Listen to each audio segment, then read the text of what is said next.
देवशयनी एकादशी क्या है? इसका महत्व क्या है? एक ऐसा दिन जब स्वयं सृष्टि के पालनकर्ता भगवान विष्णु विश्राम लेते हैं और संसार की गति एक शांत लेकिन रहस्यमयी चरण में प्रवेश करती है। यही है देवशयनी एकादशी। देवशयनी एकादशी, जिसे हरिशयनी एकादशी, पद्मा एकादशी या आषाढ़ी एकादशी के नाम से भी जाना जाता है, आषाढ़ महीने के शुक्ल पक्ष की एकादशी तिथि को मनाई जाती है।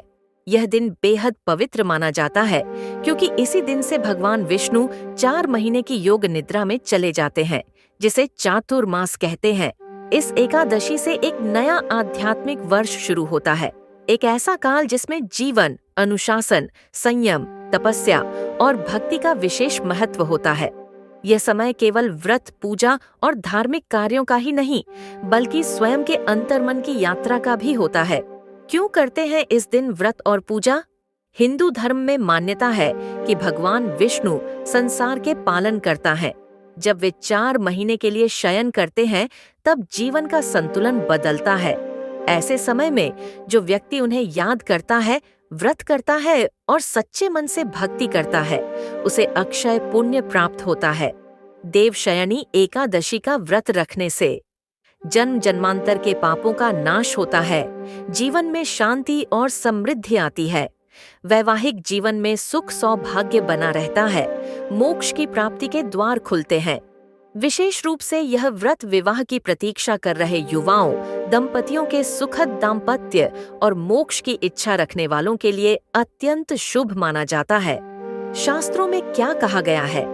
पद्म पुराण, स्कंद पुराण और भगवद पुराण जैसे ग्रंथों में इसका विशेष उल्लेख मिलता है। शास्त्रों के अनुसार भगवान विष्णु इस दिन क्षीर सागर में शेषनाग की शैया पर लेटकर योग निद्रा में प्रवेश करते हैं। देवउठनी एकादशी, कार्तिक शुक्ल एकादशी को वे पुनः जागते हैं। तब तक ब्रह्मांड का संचालन देवी लक्ष्मी, भगवान शिव और अन्य देवगण संभालते हैं। इस कारण इन 4 महीनों में शुभ विवाह, गृह प्रवेश, मुंडन, उपनयन आदि शुभ कार्यों को वर्जित माना गया है। आध्यात्मिक दृष्टिकोण से क्या है इसका संदेश?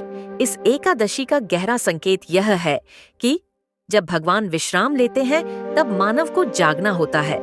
ये समय है स्वयं को सुधारने का, मन को साधने का, संयम, ब्रह्मचर्य और ध्यान को अपनाने का।